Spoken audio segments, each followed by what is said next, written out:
Hello guys, welcome to my Simran academy. हम लोगों ने लास्ट क्लास में टेल्स ऑफ भोला ग्रैंडपा के बारे में पढ़ा था। मनोज दास ने लिखा था। फर्स्ट पार्ट हम लोगों ने पेज नंबर 1 का कंप्लीट कर चुके हैं। अब हम लोग नेक्स्ट पेज मतलब पेज नंबर 3 को आज हम लोग पढ़ेंगे। तो वीडियो स्टार्ट करने से पहले आप लोग सभी को मेरे चैनल पे जा कर के लाइक, सब्सक्राइब और शेयर ज़रूर करें। सो today start our classes. I remember another funny incident about Bhola grandpa.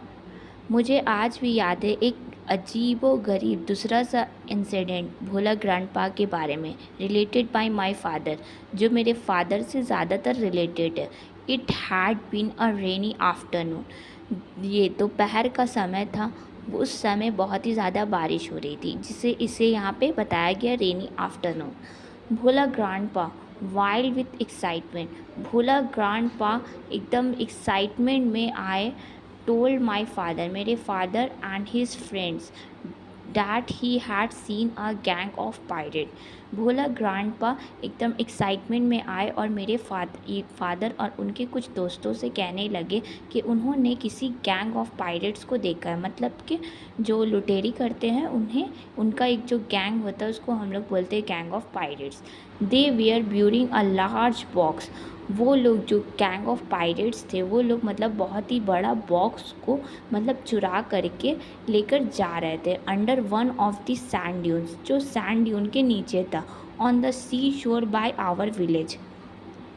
हमारा जो एक विलेज है वहाँ पे एक समुंदर है। समुंदर के किनारे एक सैंड ड्यून्स था। वहाँ पे वो लोग क्या कर रहे थे, एक बड़ा सा लार्ज बॉक्स को ज़मीन के अंदर दफना रहे थे। एट वंस, आखिरकार एक दफ़ा, a father and his friends start looking for the hidden treasure. At once, एक दफ़ा मेरे फादर और उसके कुछ दोस्त मिल करके उस हिडन ट्रेजर को ढूंढने लगे। मतलब जो खजाना छुपा हुआ था उस खजाने की तलाश में लग गए। Evening passed on to night, शाम गुजर कर रात हो चुकी थी। Moon light came in through the clouds, आसमान में पूरी ये चांदनी रोशनी दिख रही थी। A pack of jackal were howling, जो जैकल मतलब सियार जो होते हैं वो लोग बिल्कुल गुर्रा रहे थे। It was past mid night, और इसी तरह वक्त गुजरते गुजरते रात के आधी रात हो चुकी थी। At this point of time, इसी समय भोला ग्रैंडपा ने कन्फेस्ड किया, ये बताया that there was no real treasure. उन्होंने क्या बताया कि वहाँ पे कोई भी सचमुच का ख़जाना बिल्कुल भी नहीं है। It was all a dream which he had during his mid day nap. उन्होंने एक सपना देखा था। कब? दोपहर के समय में वो उन्होंने एक सपना देखा था। इस सपने में उन्होंने इसे गैंग ऑफ पायरेट को देखा, जो एक बड़े से बॉक्स को सैंड ड्यून के नीचे दबा रहे हैं, मतलब छुपाने की कोशिश कर रहे हैं। Once Bhola grandpa had a great adventure in the Sundarban. एक दफ़ा और की बात है कि ये सुंदरबन में एक और एडवेंचर भोला ग्रैंडपा को। In those days, Royal Bengal tigers freely roamed the dense jungle of Sundarban. इन्हीं दिनों में सुंदरबन में रॉयल टाइगर बंगाल जो होते हैं, जो रॉयल टाइगर के नाम से जाने जाते हैं, वो जंगल में घूमा करते थे। People to care to move about only in groups, और जो पीपल्स हैं मतलब जो लोग होते हैं वहाँ के रहने वाले सुंदरबन के, वो लोग ज़्यादातर ग्रुप्स बनाकर निकला करते हैं। पर्टिकुलरली आफ्टर सनडाउन, जब भी सूरज जब डूब जाता है तो ज़्यादातर लोग जो है वो अकेले घर से बाहर निकलना पसंद नहीं करते, क्योंकि उन्हें अपनी जान का डर होता है। ऑन इवनिंग, जैसे ही शाम हुई, Bhola grandpa was returning from the weekly market. Bhola grandpa हफ्ते का मार्केट जो होता है, वीकली मार्केट जो हफ्ते में एक दफ़ा लगाया जाता है, वो वहाँ से रिटर्न आ रहे थे। Suddenly at a distance of about 5 yards behind him, अचानक से थोड़ी सी दूरी पर, मतलब 5 yards की दूरी पर उन्हें क्या सुनने को मिला? He hear the growls of a royal Bengal tiger. उन्होंने रॉयल बंगाल टाइगर की गरजने की आवाज़ सुनी।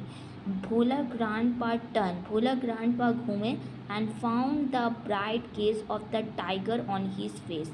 भोला ग्रैंडपा जैसे ही घूमे तो उनकी आंखों के सामने कौन सामने आया था? ये बंगाल टाइगर बिल्कुल एकदम चमकती हुई आंखों के साथ वो उसके चेहरे की तरफ देखने रहा था। Bhola grandpa instantly climb up a nearby banyan tree. उसी दौरान भोला ग्रैंडपा जल्दी से चढ़ गए। कहाँ पर? बनियान ट्री में।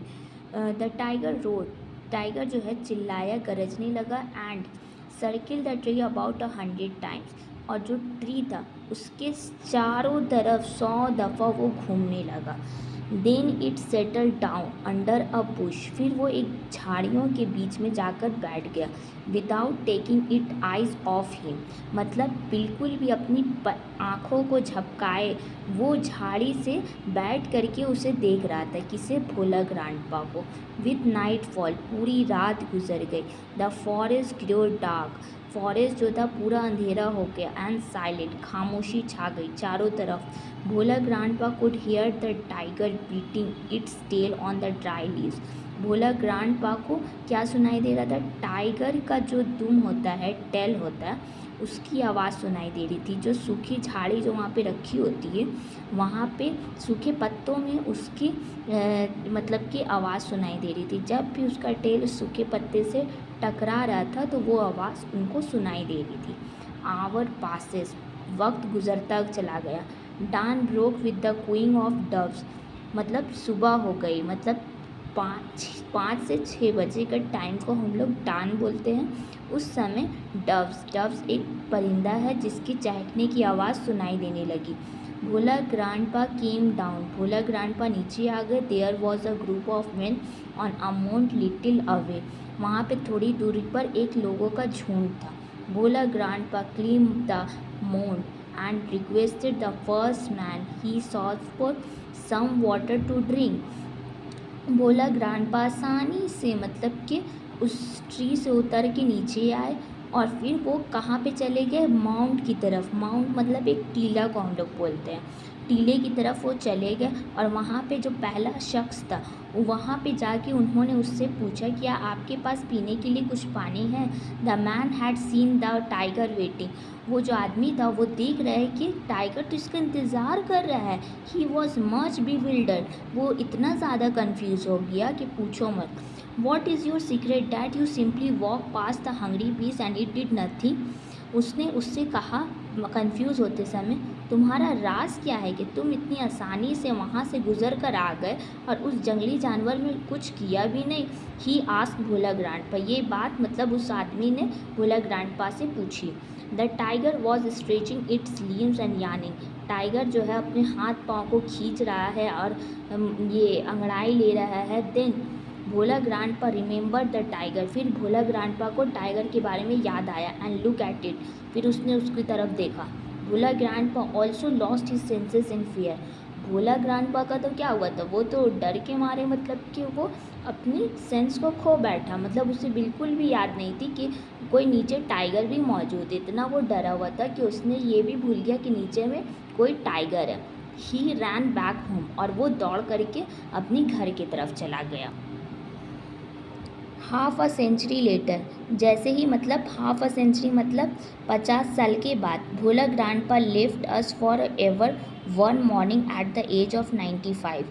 भोला ग्रैंडपा हम सबको एक सुबह के टाइम था जिस समय वो हमें छोड़कर चले गए। उस समय उनकी एज 95 थी। His 80 years old wife lamented much, उसकी जो वाइफ थी जिसकी उम्र 80 ईयर्स थी।